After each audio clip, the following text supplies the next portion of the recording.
The Pentium G3420 was an entry-level dual-core desktop processor released back in 2013. It came with 2 cores, 2 threads, and a locked core clock of 3.2 GHz that did not turbo past stock speeds. Although this year will mark the 9th anniversary since the release of the processor, this dated Haswell chip still packs a bit of power, more than I expected. Built on the 22nm process and sporting 3 MB of L3 cache, the G3420 had a TDP of only 53 watts, which made it ideal for efficient OEM computers. The only outstanding downside it has is its lack of support for hyperthreading, which significantly limits its capabilities, especially in workstation tasks. Although the G3420 has been out for nearly a decade, this processor is actually still in production. In 2019, Intel was considering ending support for the chip, but due to a low-end CPU shortage of Intel chips, the processor continues to be produced. When it was first released, it came with an MSRP price of $252 and is still listed for $240 on Newegg. However, it can be commonly found for as little as $10 on used seller websites, which is how much I paid for it on eBay a few weeks back. Reviews for the processor are generally positive, with one buyer on Newegg calling it cheap but powerful and that it deals some heavy damage in the way of green computing. Green computing is the environmentally responsible and eco-friendly use of computers, and given the low TDP of this processor, it's not hard to see its benefits. Reviews also state that it was surprisingly capable of playing then-modern games in 1080p at 60 FPS. I'm not sure how those claims will hold up with games in 2022, but I'll be putting it to the test in a variety of titles. The system I'll be pairing this processor with has 2 8GB sticks of DDR3 RAM and a Dell GTX 1080. Although it may not be the most realistic environment for the processor, I chose to run it this way to ensure that it was the bottleneck of the system. Now, I'll admit, the computer is a bit hacked together, but I had to improvise GPU power delivery given the unique motherboard and power supply. The system was originally a ProDesk 400G1 with an i3-4130, but I swapped it out for the less capable G3420 because I wanted to see how a semi-modern Pentium would hold up in 2022. I doubt this processor will be the best bang for your buck in terms of performance, but considering that it's still supported by Intel, it undoubtedly has plenty of life left in it.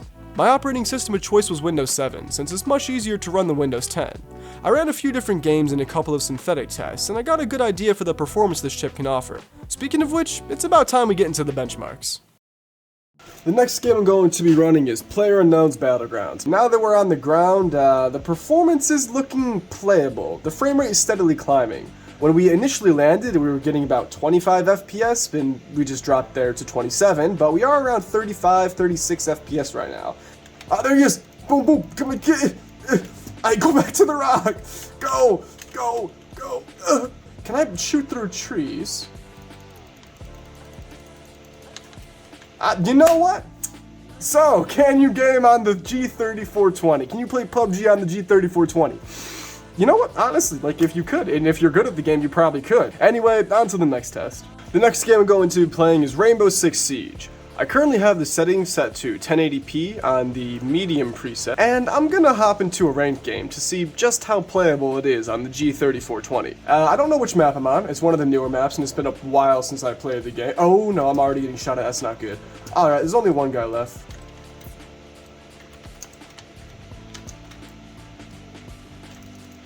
Alright, well, oh, we lost the round. Oh, either way, can you play Rainbow Six Siege on the G3420? Yeah, you can. So, with that, on to the next test. The next game I'm going to try to run is CSGO. Currently, we're in 1440p with the medium settings selected, and we're getting 120, 110, about 78 FPS on the title screen. But I want to see how this holds up in a real game, so let's get into some free-for-all deathmatch. Not the best spray in my life, but you know, I'll take it. Hang on a second. Hey, there we go. I still got it. We're hitting 91, 75, 68 FPS. I got shot from behind. That's unfortunate. I did notice that the game did slow down a bit there for a second or two, but you know what? It's still running pretty fine. I could definitely play this in a competitive setting. I've played far too much CSGO, genuinely. Like, especially for my own good. I did not even deserve that kill. That was horrible. Anyway, can you run CSGO on the G3420? Yeah, you can, pretty easily as well. Is it gonna make you good at the game? No, pretty obviously no as well, but you know what? If you wanna run this game on this processor, you can definitely do it. Alright, and the next game that we're playing is, unfortunately, Rust. We're currently in 1080p with a mixture of medium to low settings, and the game does not look good in any regards, but this is an old dual-core processor without any hyperthreading, so this isn't bad at all, especially considering I bought it for $10. You can see from the overlay that we're using 12 gigs of RAM and only 22% of our GPU's power, using 2.7 gigs of VRAM. But the CPU is pinned at nearly 100% usage, which means it's definitely the bottleneck of the system. So after a few more minutes of gameplay, the processor has seemed to reach a maximum temperature of 43 degrees Celsius, an average frame rate of 44 FPS, and not that bad of performance, honestly. Could you play Rust on the g3420? I would say yes. Best of luck. For this next test, I really wanted to push the g3420 to its limits. The game we're currently in is Tom Clancy's Ghost Recon Wildlands, which is one of my favorite games ever. It released in 2017, which was 4 years after the g3420 released. However, the minimum system requirements for this game cite an i5-2400S, which is about 16% better than this processor. Aside from that, the RAM meets the minimum system requirements and the GPU definitely exceeds it. The g3420 is unfortunately the bottleneck of the system, and the game isn't running that well, with an average FPS so far of only 22.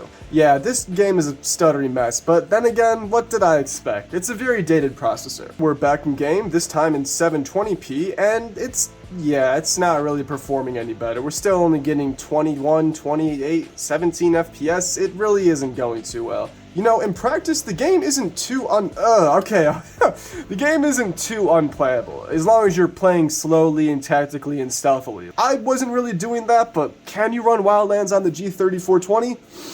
Maybe, but it's a bit of a stretch. It's gonna take some getting used to. I just went to launch Skyrim and automatically set the video quality for Ultra. We might have to lower that after we get in game, but that's a good sign that this next test should go pretty well. Wow, this game is running pretty well, actually. I'm actually kind of surprised. We're not even seeing 100% utilization of the CPU. I mean, it is at 90%, which means that it is still the bottleneck of the system, but it's not pinned at 100% like it was in other titles. So I just left the city and immediately expected the frame rate to drop down. But no, the frame rate is still sitting at 60 FPS, even when you're viewing the entire expanse of this open world. I'm gonna go try to find some enemies to fight now, to see if you can truly play Skyrim Special Edition on the g3420. Right, so these are friendlies, I believe, but I'm just gonna test my sword on them. You know, I can't lie, this isn't the most intensive gameplay right now, but yeah, I'm still putting in work. These guys don't really stand a chance.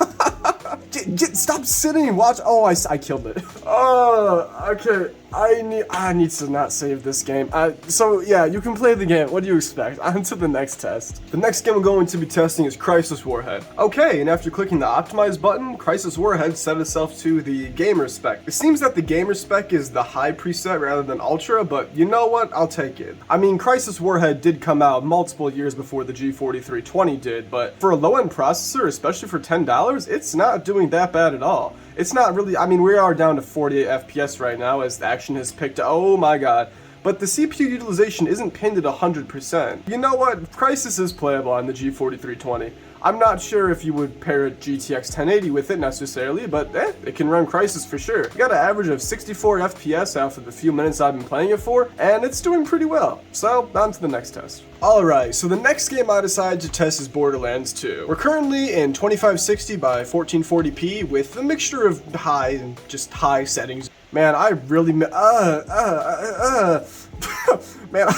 I really miss playing this game. I bought Borderlands 3 and it wasn't as good. I didn't even finish it, but Borderlands 2, this game is a masterpiece. I love it. Excuse me, there's one. Come back. No, get back here, get back here. There we go. Yeah, this game is definitely playable on the g3420. So, if you haven't played Borderlands 2, I recommend that you do it. It's a cheap game, it's pretty old, so you can run it on a lot of computers and this CPU as well, and it's genuinely a very fun game. I would really recommend it. But regardless, that just about finishes off testing, and I'd say the g3420 put up a pretty good show today.